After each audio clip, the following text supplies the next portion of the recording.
Victor Wembanyama just did something in the Western Conference Finals that honestly nobody saw coming at this scale, and if you blink, you might miss just how historic this actually is. Welcome to Hoops Pill. If you're new here, subscribe, drop a like, and stay locked in.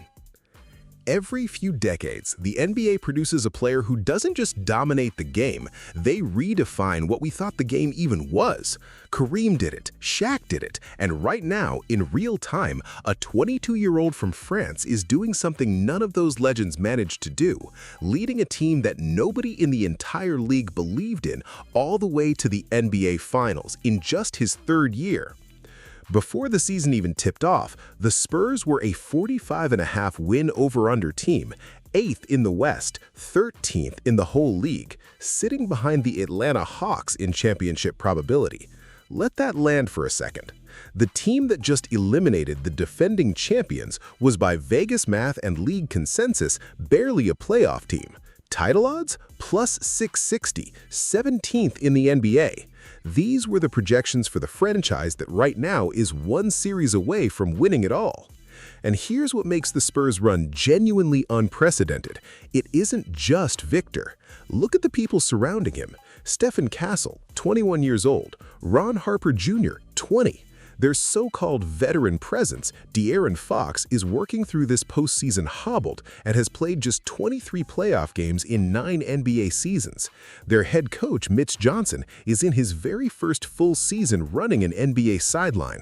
When you start stacking up those details next to each other, the word impossible doesn't feel like an exaggeration anymore. The age thing genuinely matters here because playoff basketball is a different sport entirely. The speed is faster, the physicality is another level, the mental pressure compounds with every game. Young teams break. History tells us that emphatically. Look at OKC in 2024. They had everything going for them and hit a wall against Dallas. Boston won a title only after years of scarring playoff losses built them into something tougher. The Spurs bypassed all of that. No scar tissue, no hard lessons from years past, and yet here they are. Now let's talk about the man on the other side of this equation, because the story of this West Finals wasn't just Wembanyama rising, it was Shai Gilgeous-Alexander falling short in one of the most painful ways imaginable for a player of his caliber. SGA came into this postseason as back-to-back MVP, the defending champion, the consensus top 3 player on the planet for an entire season. And in this series, across 7 games, he shot 41% from the field and a brutal 39% from 3.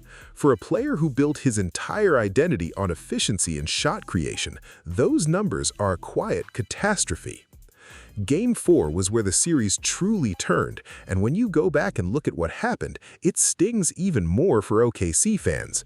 The Thunder were up 2-1. A win in San Antonio in Game 4 puts them up 3-1, with a hand firmly on the wheel. SGA played 19 points, shot 40%, finished with 4 turnovers and a -19 plus-minus. That performance, in that moment, with that much on the line, is simply not what a championship player does, and the team felt it. The window was there, and it closed. Then came Game 6, which might be remembered as one of the most jarring single-game performances by an elite player in recent playoff memory. OKC led the series 3-2. They were in San Antonio. Close it out, go home, defend your title. SGA finished with 15 points, shot 4 for whatever it was, turned it over twice, and was a -28. The Thunder didn't just lose the game, they got blown out, and their best player was essentially invisible when it mattered the most. That performance, in that context, is the kind of thing that follows a player into every future conversation about his legacy. Here's the added layer of context that makes SGA's postseason so historically uncomfortable. Look at the list of MVP winners, players who won MVP and then failed to make the finals in the same season. Harden in 2018, LeBron in 2009, Durant in 2007, Dave Cowens in 1973. SGA now joins that group, and out of every name on that list, his team arguably had the best chance to win a ring. They were the defending champions. They had depth, experience, and a point guard who had been arguably the best player in basketball for stretches of the season. The fall from that peak to what happened in this series is steep. What makes Victor's emergence land even harder is the contrast. While SGA was shrinking in the biggest moments, Wembanyama was expanding. Every time the series needed a defining play, a shot, a block, a moment where someone had to take the game on their shoulders, it was Wemby.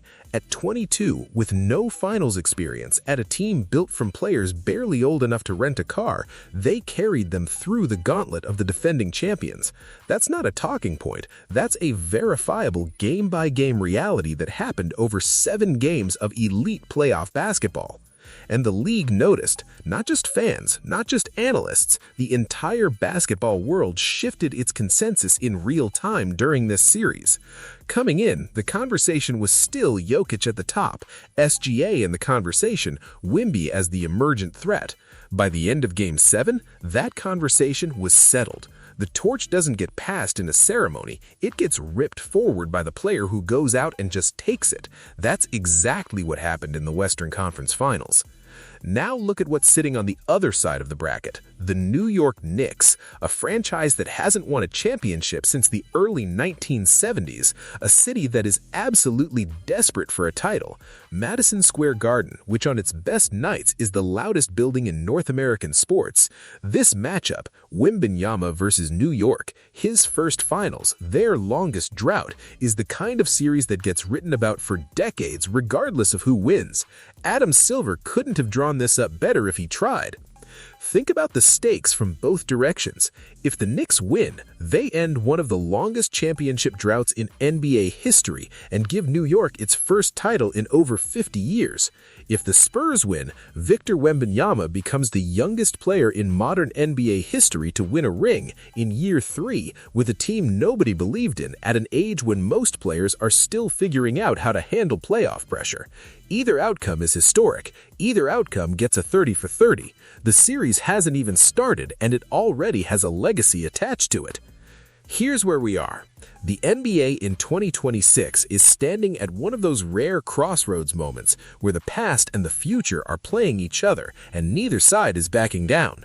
The Spurs weren't supposed to be here. Wembanyama wasn't supposed to be this good this fast. And yet the evidence is undeniable, right there in the box scores, right there in the memories of anyone who watched that West Finals unfold. Whatever happens next, one thing is already settled. This is the beginning of an era, and we are watching it start in real time.